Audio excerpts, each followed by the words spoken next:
हैं। पीएफ मामा में शामिल होता है फॉलिक एसिड, जो कि बच्चे की ब्रेन डेवलपमेंट में मदद करता है। इसके अलावा जो माँ के पेट में बच्चा पल रहा होता है, अगर उसमें न्यूरल ट्यूब डिफेक्ट के चांसेस होते हैं तो ये उसको भी कम करेगा। अगर माँ फॉलिक एसिड नहीं लेती तो फिर न्यूरल ट्यूब डिफेक्ट का जो चांसेस हैं वो बहुत ज़्यादा बढ़ जाते हैं।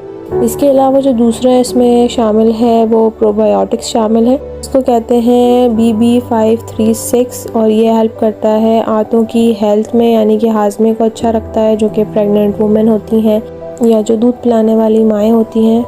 तीसरी चीज़ जो शामिल होती है वो DHA कोलिन है और ये आपके बच्चे की ब्रेन डेवलपमेंट में हेल्प करता है।